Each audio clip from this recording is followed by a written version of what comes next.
दिवाली पर किए जाने वाले वो खास उपाय जो आपके भाग्य को बदलेंगे। भाग्य को बदलना कौन नहीं चाहता है? ये आपका जन्मसिद्ध अधिकार है। आप भी अपने भाग्य को बदलना चाहते हैं तो कुछ गलत नहीं कर रहे हैं, लेकिन आप वो सब तो जान लें कि जो आपको भाग्य को बदलने में सहायक हैं। आप लक्ष्मी जी की पूजा करते हैं, दुनिया लक्ष्मी जी की पूजा करती है, लेकिन मैं चाहता हूँ कि आप कुछ मेरे द्वारा प्रदत्त ऐसे उपाय जो चिरकाल से चले आ रहे हैं उनको अपनी पूजा में सम्मिलित करें ताकि आपकी पूजा सफल हो। आपको क्या करना चाहिए? सबसे पहले ये ध्यान देना है कि माता लक्ष्मी जी का जब इस दुनिया में उद्भव हुआ है, प्रकटीकरण हुआ है, तो उन्होंने अपने आसपास सबसे पहले किनको पाया है? तो माता लक्ष्मी जल से, समुद्र मंथन से प्रकट हुई हैं। तो उन्होंने जलीय तत्व जैसे कि शंख, जैसे कि सीप, जैसे कि कौड़ी, जैसे कि गोमती चक्र जैसी चीजों को ही अपने पास में पाया है। ये माता लक्ष्मी जी के खेल खिलौने हैं। लक्ष्मी जी की पूजा हम बाल रूप में करते हैं, तो आप जो भी कुछ कर रहे हैं, लेकिन इन सब चीजों को माता लक्ष्मी को अर्पित अवश्य करें। लक्ष्मी जी को लुभाने के लिए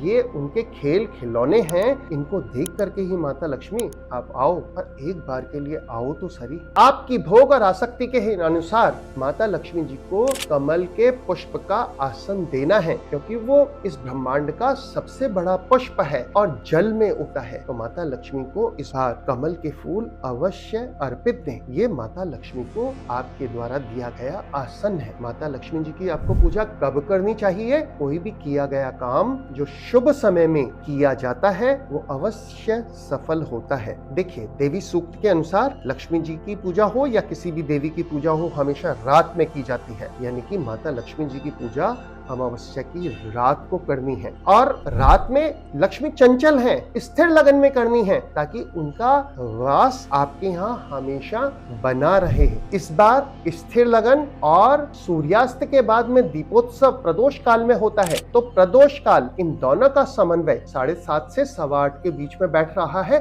तो इस समय पे आप माता लक्ष्मी जी की पूजा करें। इसके साथ करें, हमेशा माता लक्ष्मी की पूजा आपको सपत्नी करनी चाहिए। पत्नी आपकी खुश रहे, वो लक्ष्मी जी का रूप है, वो श्री है आपके घर की, तो उसका खुश रहना और उसका साथ होना आपके लिए बहुत जरूरी है। इन सब के साथ में आपको और क्या उपाय करना है जो आपके आने वाले समय में लक्ष्मी जी की उपस्थिति को सुनिश्चित करेगा? इसके लिए आपको अपने आप को लक्ष्मी की प्राप्ति के लिए साधना है। पूजा एक अलग चीज है, खुद को साधना दूसरी चीज है। आपको लक्ष्मी की ये साधना कब करनी है? निशित काल में करनी है। निशित काल क्या होता है? निशित काल रात्रि का मध्य बिंदु होता है, उसके आसपास का समय होता है, जो इस बार 11:40 से लेकर के 12:30 बजे तक का है। यानी कि इस बीच के अंदर आपको लक्ष्मी जी की प्राप्ति के लिए खुद को साधना है। खुद को साधने का मतलब समझे, आपको अपनी इनर इंजीनियरिंग करनी है। आपके अंदर बहुत विचार है भाई, विचारों का समुद्र है। इस अथाह समुद्र की चर्निंग करनी है, मथना है। उसके बाद में